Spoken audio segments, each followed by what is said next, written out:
Bharat Canada के बीच उपजे विवाद के बीच दोनों देशों में अभूतपूर्व तनाव देखने को मिल रहा है।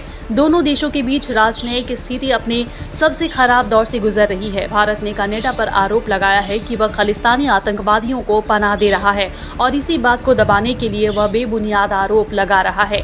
गौरतलब है कि बीते दिनों कनाडा के प्रधानमंत्री जस्टिन ट्रूडो ने भारत के एजेंट पर खालिस्तानी आतंकी हरदीप सिंह निज्जर की हत्या में संलिप्तता की संभावना जताई थी, जिसे भारत ने खारिज कर दिया था। ऐसे में सवाल उठता है कि भारत और कनाडा के बीच इस तनाव से भारत पर क्या असर पड़ेगा।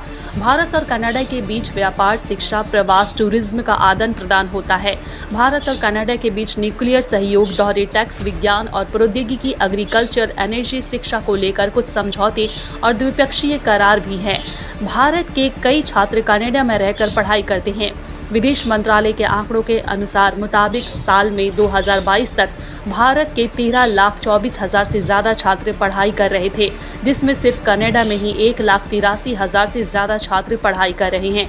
कनाडाई सरकार के मुताबिक वित्त वर्ष 2022 व 23 कनाडा और भारत के बीच द्विपक्षीय व्यापार $8,61.02 मिलियन था, जिसमें $70 अरब कनाडा का निवेश है। भारत कनाडा का 10वां सबसे बड़ा व्यापारिक भागीदार है और कनाडा भारत का 35वां सबसे बड़ा व्यापारिक भागीदारी देश है।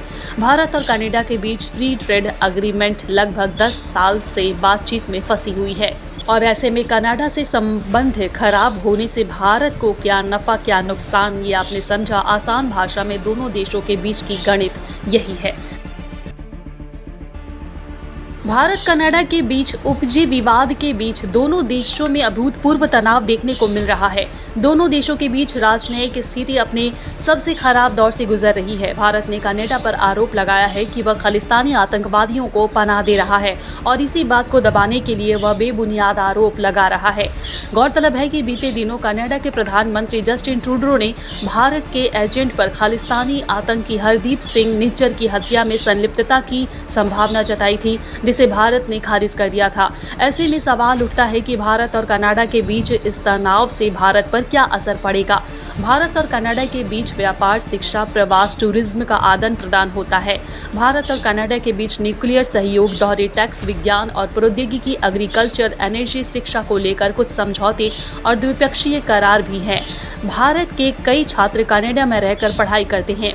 विदेश मंत्रालय के आंकड़ों के अनुसार मुताबिक साल में 2022 तक भारत के 13,24,000 से ज़्यादा छात्र पढ़ाई कर रहे थे, जिसमें सिर्फ कनाडा में ही 1,83,000 से ज़्यादा छात्र पढ़ाई कर रहे हैं। कनाडाई सरकार के मुताबिक वित्त वर्ष 2022 व 23 कनाडा और भारत के बीच द्विपक्षीय व्यापार $8,61.02 मिलियन था, जिसमें $70 अरब कनाडा का निवेश है। भारत कनाडा का 10वां सबसे बड़ा व्यापारिक भागीदार है और कनाडा भारत का 35वां सबसे बड़ा व्यापारिक भागीदारी देश है। भारत और कनाडा के बीच फ्री ट्रेड एग्रीमेंट लगभग 10 साल से बातचीत में फंसी हुई है और ऐसे में कनाडा से संबंध खराब होने से भारत को क्या नफ़ा क्या नुकसान, ये आपने समझा। आसान भाषा में दोनों देशों के बीच की गणित यही है।